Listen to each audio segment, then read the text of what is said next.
When you reposition your L&D team, you've got to think about wider factors than just the team. The team needs to work within the organisation.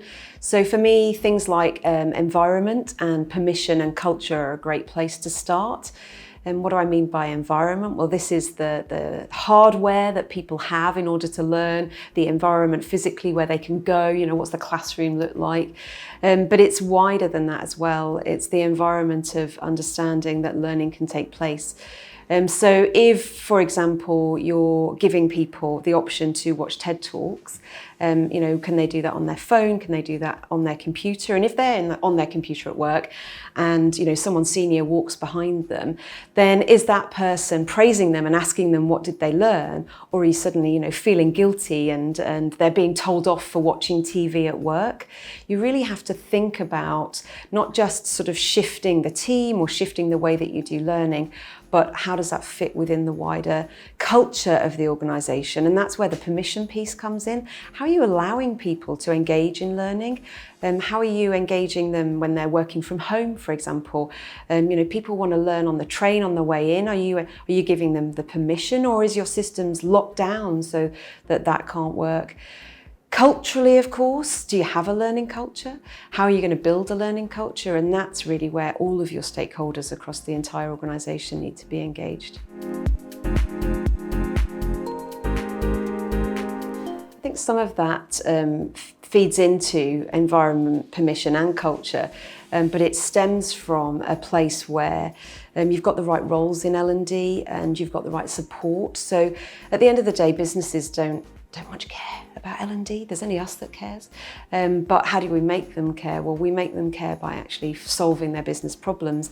Now, if we are shopkeepers, we sell courses, as Andrew Jacobs talks about shopkeepers to engineers, and Nick Shackleton-Jones talks about courses to resources.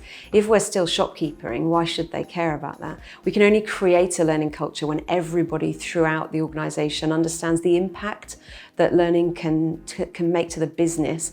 And that shift from selling courses into actually understanding what's required and then providing that, that's going to take a shift in our team. We're going to need to think about things differently. We're going to need digital designers.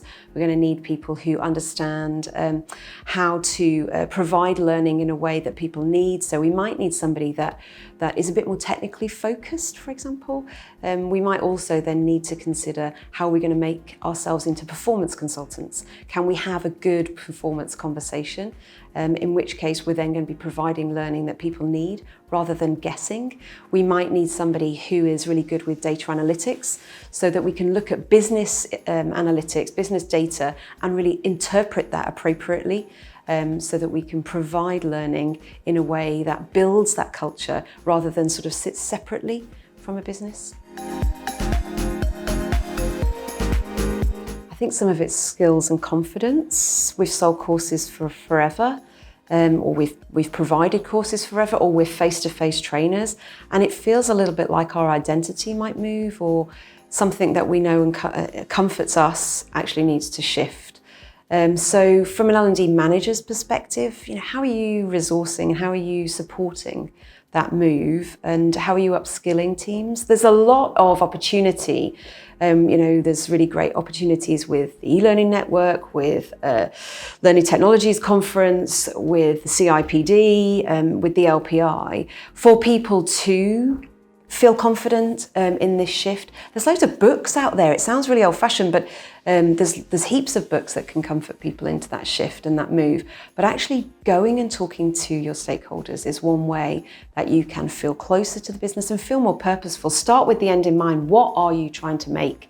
And if you know what you're trying to make, then it's easier to actually shift towards that.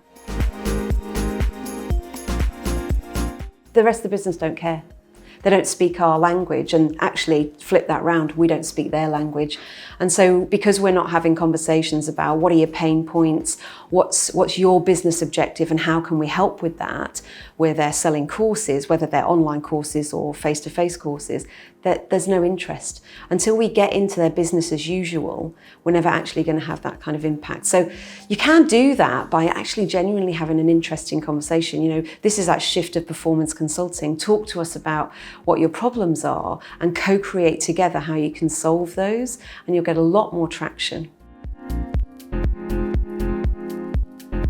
First thing I think that you can usefully do is talk to all the stakeholders, and identifying all those stakeholders as well is part of the story. So who are your learning suppliers? Challenge your suppliers to be better.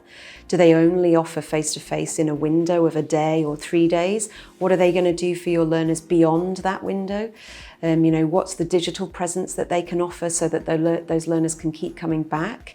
We've got that sort of group of stakeholders. Within the actual business itself, of course, you want senior sponsorship. If your senior team aren't learning, if your senior team aren't demonstrating good practice in and role modelling learning behaviour, then why should the rest of the organisation care?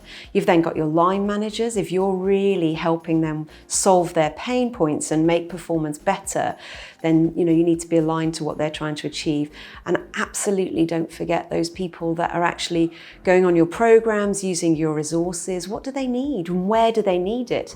If you're providing them, a really great e-learning package, but actually they'd rather that be on their phone so that they can look at it on the train on the way to work, then you're never really going to engage with them. So really understanding all of the stakeholder engagement piece is a good place to start.